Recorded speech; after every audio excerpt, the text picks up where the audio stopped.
Hello viewers, welcome to my YouTube channel Mathematics Made It Easy. So in today's video, we'll be looking into a beautiful topic in number theory, which is the Euler's Totient function. So that is 5, and that is the famous Euler's Totient function. Now, what is the definition of the Euler's Totient function? So before we dive into the lecture, please don't forget to subscribe to my channel. That is very important so that this video can be pushed to all those people that also need this. And don't forget to like my videos, comment and share. So thanks for watching. All right guys, so let's dive into the lecture. Now phi of n, what does phi of n means? So phi of n, it counts how many numbers less than n are co-prime with n. Have co-primes with n. Yeah. What is the reason why I'm writing co-prime a number in capital letter? It's very important. You have to understand what co-prime means for you to be able to understand what the phi function means. That is the Euler's Totient function means. So what is co-primes? Now co-primes are numbers that share no common factors with n except one. Yeah, that's what we call co-primes. Co-primes of a given fact, of a given number. So those are the numbers within that numbers that share no common factors with that particular number except one. Yeah, you're gonna understand what we mean by co-primes soon. So let's do some examples so that you can understand very well. So I'm going to use 8 and 12 as an example. Now, if I ask you to write out the co-primes of 8, so the first thing is to write out the numbers of 8, like numbers less than 8. You can write it out. So we have 1, we have 2, we have 3, we have 4, we have 5, we have 6, we have 7. Those are the numbers less than 8. You can even include 8, but we don't need it. That's why I'm writing 1 to 7. Now, out of these numbers, what are the numbers that has just only one factors with 8? 1 is part of it. So 1 has just only one factors with itself. But 2 does not have just only one factor with it. 4, 2, so 2 is out of it. What about 3? Yeah, 3 has just only one factor with 8. So 3 is part of the co-primes of 8. 4 is out of it. 4 does not have just only one factor with 8. 5, it has just only one factor with 8. 6 is out of it. Why is 6 out of it? 2 can go in 8 and at the same time go in 6. So it does not have just only one factor. Okay, 7 is part of it. So 7 is a co-prime with 8 because just only one can go in 8 and 7. So what are the co-primes of 8 now? So the co-primes of 8 are 1, we have 3, we have 5, and we have 7. So that is, if you find the greatest common divisor of 8 and 1, the GCD of 8 and 1 is 1. The GCD of 8 and 3 is 1. The GCD of 8 and 5 is also 1. And also the GCD of 8, 7 is 1. What does the GCD means? It means greatest common divisor. That is, the greatest common number that can divide both 8 and 1 is 1. The greatest common divisor that can divide 8 and 3 is 1, and so on and so forth like that. I get me now. So that is what we call co-primes. Now, what about 12? Let's use 12 as an example also, so that you can understand what we call co-primes very well.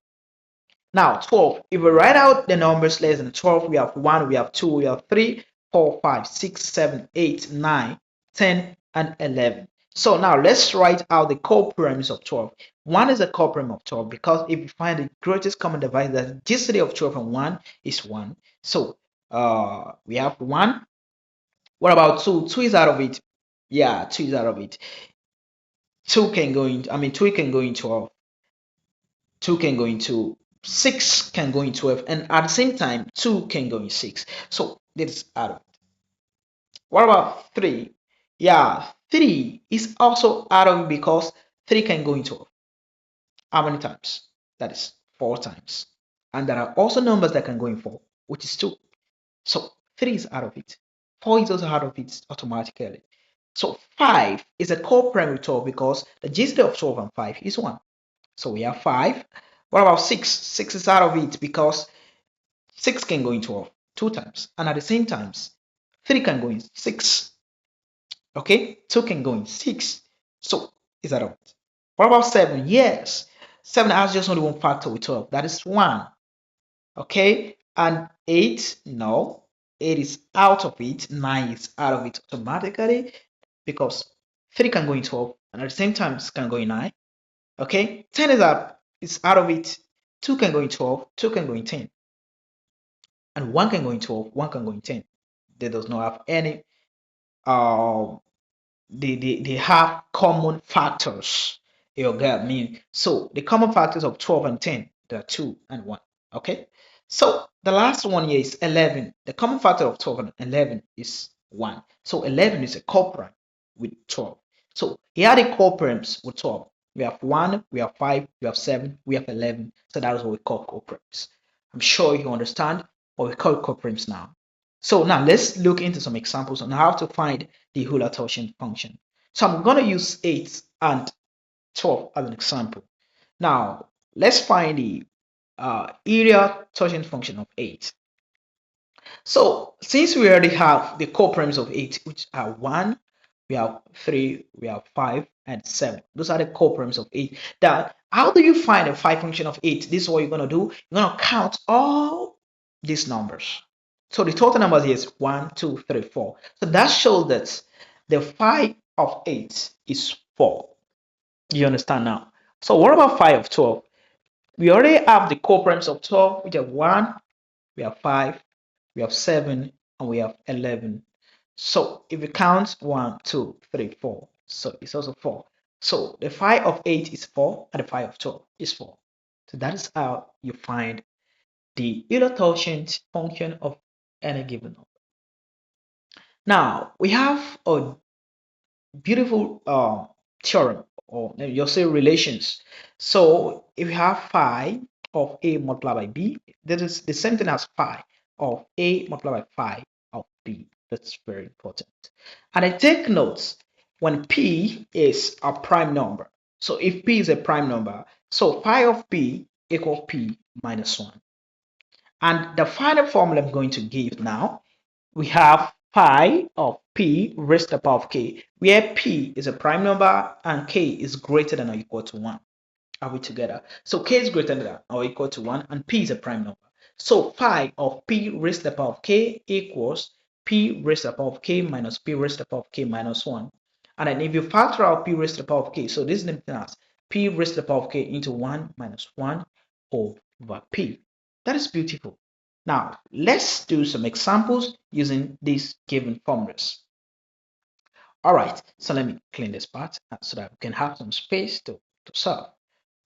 Okay, so using okay, let's say we have a prime number, so we have to find phi of 3.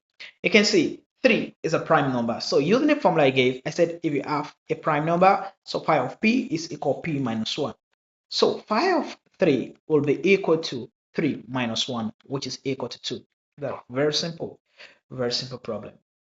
What about if you have to find phi of 6 if you don't want to use the coprimes method? You know, phi of 6 equals phi of 2 multiplied by 3, which is equal to phi of 2 multiplied by phi of 3. And remember that 2 is a prime number, 3 is also a prime number. So phi of 2 will be equal to 2 minus 1, which is equal to 1. And phi of 3 is equal to 3 minus 1, which is equal to 2. So phi of 6 will be equal to 1 multiplied by 2, which is equal to 2. You can check. Let's check if it's correct. Now, if you write out the coprimes, the numbers within 6, 6 equals 1, 2, 3, 4, 5. So now let's write out the coprimes here. So 1 is a coprime and 5. Those are the coprimes of 6. 2 is out of it, 3 is out of it, 4 is out of it. So we have 1 and 5. Beautiful. And then we have 2 as our answer. As what? as the phi of 6. So that is so beautiful, guys. All right. So using the last formula I gave. So let's say we are asked to find phi of 100. So this is what you're gonna do. You're gonna write out the prime factors of 100.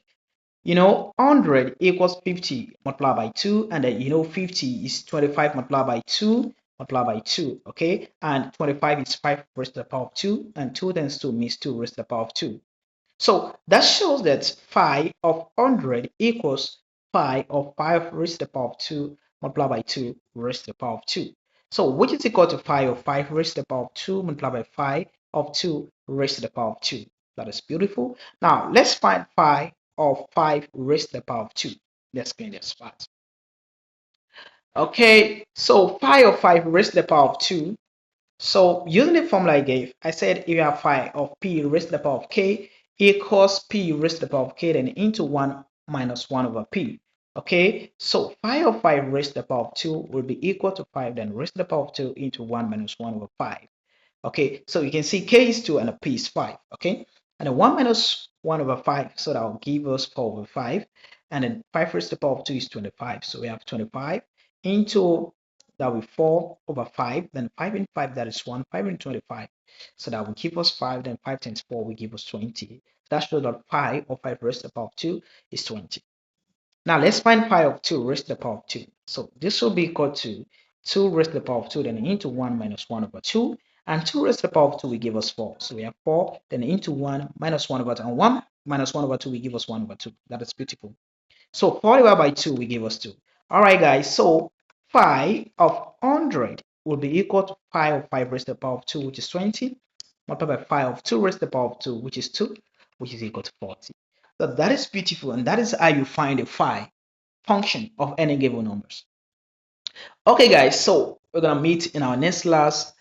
We're gonna talk about the Euler's Totient theorem and how you can use the Euler's Totient theorem in solving problems in number theory.